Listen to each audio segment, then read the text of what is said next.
This recap is sponsored by Rocket Money. But first, let's get into what happened on this week's episode of 90 Day Fiancé the other way. Let's just start with the dumpster fires, James and Tata. I'm so happy we have them this season because it just gives me something to look forward to laugh at, to enjoy, and just to feel good about my own life. So James is finally in Indonesia and they get a hotel room for the first few days before they go to her parents' house so that they can be close to each other. Obviously, we haven't seen each other in about a month, so we definitely want to be able to get really close, touchy each other. What the hell was that? Why did he do that with his hands? Brother, Baby, do you know that's what brother, heaven is a place? Why'd he go honk honk? Ugh. But before going to the hotel, she still wants to stop by her parents' house first so that James can say hello to her parents first, and then they'll go to the hotel, bang it out, and then they'll go back to her parents' house. So this is the very first time he's going to her parents' house. So he's a little nervous, and then he gets there, and it's this ginormous white building with these huge tall pillars. It has a giant balcony. James calls it the Indonesian White House. And I guess her dad built it, but he hasn't finished. So father-in-law shows him around. The entire first floor seems like is just for the banana chips. And then they go upstairs, and he initially wanted each kid to have their own room. He goes inside each room and gets a tour, except there's nothing there. Actually, the rooms are not even finished. So then they go up another flight of stairs, and her mom is very sad that they can't communicate with him because he still hasn't learned the language. He promised them that he would learn some Indonesian so that they can communicate, but that was 5 years ago and he hasn't learned anything. I think I heard him speak 2 or 3 words. I need to make it happen. I need to do it. 5 tahun yang lalu. That was 5 years ago. Too long. Too long. All right, so let's go over the 3 promises that he made to her parents. 1, he would learn the language. 2, he would be a provider. And 3, he would give them grandkids. And it doesn't seem like he's gonna keep any of those promises. So they go back to the hotel, they hug, and they do a bunch of other stuff, who knows. And the next morning, they talk about their first night and how great it was. And he didn't get that much sleep because she spent the entire night annoying him. Annoying is our word for making love. How cute. I don't like bidets. So we learned that he doesn't like bidets because the last time he tried one, the water went up his booty hole and he felt a certain way about it. I don't know. That's what he said. I had one bad experience, and that was enough to make me be like, never again. I have a feeling that he may have felt a certain way about it and he's just not ready to talk about it. It didn't wash my booty hole, it washed the insides of my booty hole. It hit my magic button. Who calls it a magic button? You do your thing, right? And then done, use this, put it down, spray it. brother, Baby, do you know that's what What about the back side? How are you gonna get the back? Open bigger, go back. brother, heaven is a place on earth? I got things down there. If I spray, it's gonna hit. Hold it up. Okay, so now I'm supposed to reach down, grab everything, pull it up, and then spray. Yeah. Oh, this is too much. There are some things that you can do off camera and keep to yourselves. And this was one of them. Yeah. After their whole entire bidet session, they go out to buy socks and some underwear. Now, I don't know with what money because they don't have any. They don't have an income. They don't have a job. They don't have any savings. James is still trying to figure out how he's going to make money and if Tata's dad is going to pay him for working at the banana chip factory. And Tata's like, I already told you, James, you don't get paid when you work for family. He's already housing us. He's giving us food. We don't have to pay bills or rent. So in exchange, we're going to work at the banana factory and help him. And he's like, oh my God, he's really not going to pay me? And he starts panicking because he's got a $700 a month car payment that he needs to make. So their car broke down and it cost them $8,000 to fix it. So they're on a payment right now of $700 a month. And not only that, but the car isn't paid off yet. So they still have a car payment. Yeah, tried to sell the car, but it wouldn't sell. And I'm pretty sure if his parents didn't hate him to death for screwing them over another time, they would take care of it, or they would help him, or they would do something. But since his whole entire family hates him, he's stuck with this damn car payment. Oh my God. And they keep saying, what are we gonna do? What are we gonna do? What are we gonna do? I don't fucking know. Y'all better figure something out. And then Tata says, James, we need to tell my dad we're moving here and maybe he'll give us some advice. What the fuck? Why is it your dad's responsibility to give You guys, advice. You guys are grown-ass adults. Why are you putting the burden and stress on your parents? Whew, they really should have figured this all out before they got there. So then James goes, well, when do you want to tell them? And she goes, let's tell them tonight. And he goes, what? I just got here. Babe, can't I just relax? I just want to relax for a couple days. Relax? Bitch, what do you mean relax? Oh my God, you don't have time to relax. You need to find a freaking job. Here's what I would advise them, okay? Here's some professional potato advice. So listen up, James and Natalia. Y'all need to move back to the States, okay? And get jobs, okay? And Natalia can keep selling jewelry, okay? I don't know if his parents will take him back, but you need to beg on your knees and ask them to take you back in, okay? Yeah, so I would go back, beg your parents, get a job, save up money, okay? Pay off the car or sell it or do whatever the fuck you need to do to get rid of that. Oh, they need the car. I don't know, figure that shit out. And then you need to save up 6 months of expenses for an emergency fund. That is crucial. And I highly recommend Rocket Money to do that, the personal finance app that I use and love. Now, let's start with the emergency fund, okay? This is very important to have. Experts recommend 3 to 6 months worth of living expenses, at least 3, ideally 6, okay? You can set it up on Rocket Money so that money is automatically transferred from your bank account to said fund until your goal is met. And you can set up as many funds as you want with different transfer amounts, different goals and frequency, and it's all up to you. And you can withdraw that money at any time. Rocket Money also keeps track of all your subscriptions and even reminds you when the upcoming charge is about to happen. And you can even cancel within the app. It's so convenient. I'm telling you, if you've wanted to budget, save, pay off debt, or just get a better understanding of your own finances, go to rocketmoney.com/mythoughts to get started for free or click the link below. Again, it's rocketmoney.com/mythoughts or click the link below to get started for free. I'm looking at you, James and Natalia. So, after they do all of that, pay off their car, save up for an emergency fund, secure a job, then they can move to Indonesia.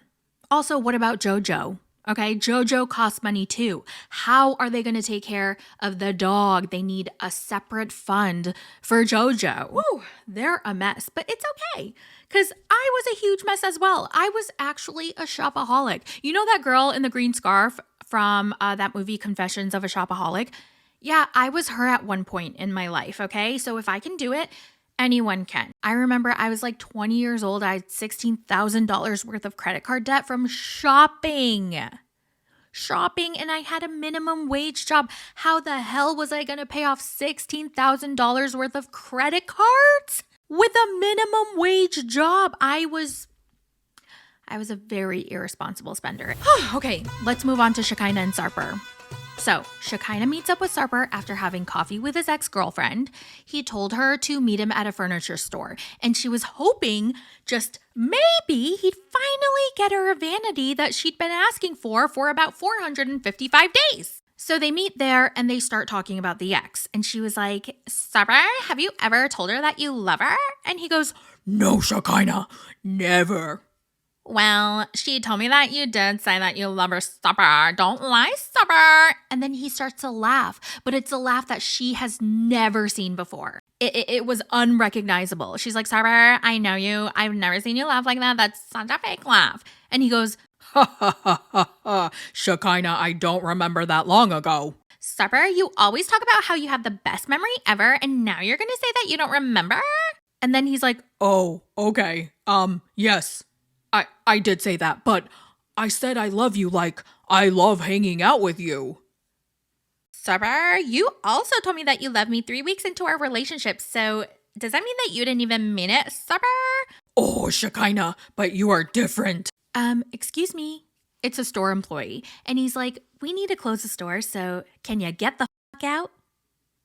So they have to leave the store, they don't get a resolution, and she didn't even get her vanity. Now, Shekinah's a little insecure because Sarper was such a huge F-boy for the longest time, so how does she know he's just not gonna go back, slip back into his old ways? I just want to make sure that I'm not getting played by Sarper. So the question is, can F-boys really change, especially being that way for, 43 years? I don't know, I forgot how old Sarper is, 46, 47, I don't know. 40-something. He's been an F-boy until he was in his early 40s. So can he really change? I don't know. Let me know in the comments. But people change. I would never treat Shekinah like that, the way that I treated the other girls, for sure. Moving on to Statler and Dempsey. Now, Statler, I've noticed, looks absolutely stunning in our interview scene. Has anyone noticed? It's a different Luke. Okay, not before, even in the same season. You know how people have different multiple takes, so their makeup, even though they try to make it look the same, it's never really the same. Whoever did her makeup in the other confessional/interview scenes made her look so matronly. Statler gets off her flight and meets up with Dempsey, and they finally see each other, and they hug, and it was awkward. You look nice. Tanned? You too. Where's your bag? They lost it. Okay. It's not a big deal. It's less I have to carry, so I'm happy about it. Yeah? Yay, I'm here. There's so much tension and not in a sexual way. Statler is just miserable. She is cranky. She cannot smile. She cannot even sound pleasant. I know she has autism, so maybe this is normal. I don't know. Excited to see me? Yes, I'm excited to see you. It's like a 50-minute drive. Yeah. You're not happy? No. Great. Why is she even there? I wouldn't even know how to be around someone like this. Like, you haven't seen your girlfriend in so long, and I understand you're tired and you don't even want to be there, but like, ultimately you agree to be there. So fucking fake a smile, all right? And finally, we have Lily and Josh, and I feel like in this episode, we really did see a little bit of Josh that we didn't see before. So they go play badminton, and Lily loves badminton. 但是呢，不专业，只是爱好，主要是运动我的身体。So here's what we learn about Josh, and honestly, it gives major red flags. So when Lily doesn't text him back within a certain amount of time, he starts accusing her of cheating on him. Red flag.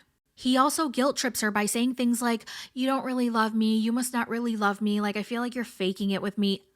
Red flag. Do you guys even understand? The first 5 episodes, Josh made it seem like Lily had the problem. She keeps mentioning money. She keeps saying how much I'm doing this for you, how much I'm doing this for you because I love you, this and this and this, money. It's because he's pulling this shit.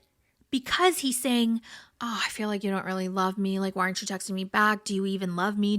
Are your feelings for me real? Lily tells him that when he does this, it really hurts her feelings. Like, she absolutely loves him. 亚视是一直很敏感的，当他怀疑的时候，他就极度的不安全感，他就会说我是跟男人在一起啊，就说很多伤害我的话。 And he's like, okay, I'll try, but he's very insecure because, I don't know, his past, he's had issues, trust issues, I don't know. But it's just so crazy how we get to see the other side. And now Lily isn't so weird about bringing up the money. Maybe she's not really bringing up the money to make him feel like, I'm spending this money, so like, what are you gonna do? No, maybe she's saying, I got this, I did this for you.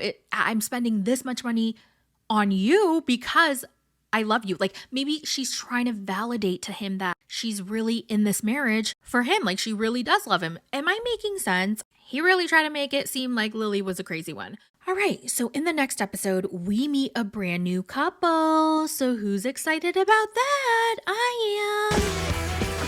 Yeah, I'm not your typical Irish man. I like American Italian MILFs. This is gonna be interesting. This is the first time you guys are gonna meet a man that I'm dating. Oh my God, this is a side note. The recap is over for The Other Way, but I kind of wanted to talk about Gypsy Rose for a second. You guys told me to look into Becca Scoops.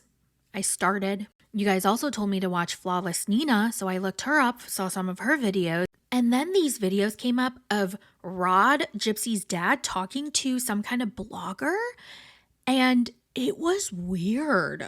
Like, I'm new to this whole entire world of Gypsy Rose. Like, when I covered Gypsy Rose, I only covered the show. A lot of people were giving me other information that I had no idea about. And the thing is, it's like there's a fine line between covering what's shown on TV and like digging and finding other stuff and then like talking about that. I don't want to, I guess, perpetuate things that I don't know for sure. Like, yeah, I can say according to this person and this person, but it just gets messy, you know? I don't really, there's just so many people who are balls deep into Gypsy Rose in her life, but I was really shook when I listened to that phone conversation with that blogger and Rod, because it was absolutely Rod's voice. And they were talking about Gypsy and Dee Dee and her being incarcerated and like her possible motive, her Munchausen's, or maybe it wasn't even Munchausen's. Like, I don't know. It was just like a lot of stuff that I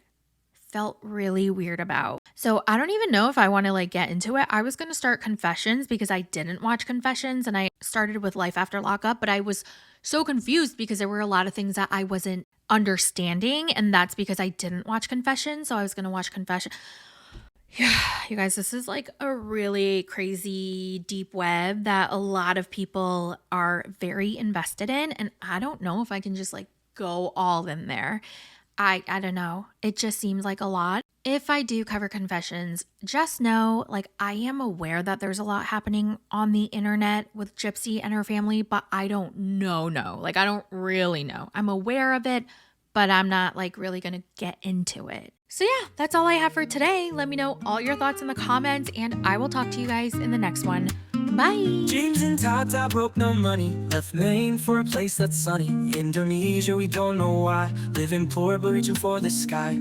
No jobs, no plans, just a hope, sometimes struggling just to cope. Selling chips by the street, dream feels distant but sweet. Banana chips make a dime, no plans, what a climb.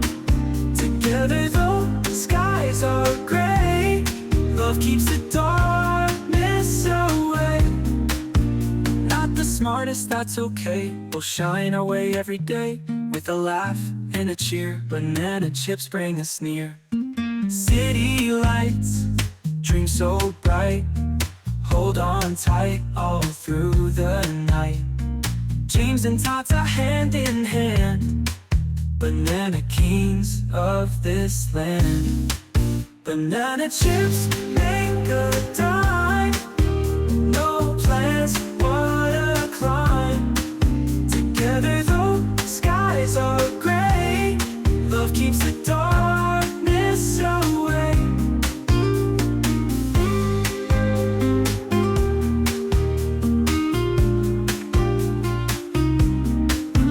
Not the smartest, that's okay, we'll shine our way every day. With a laugh and a cheer, banana chips bring us near.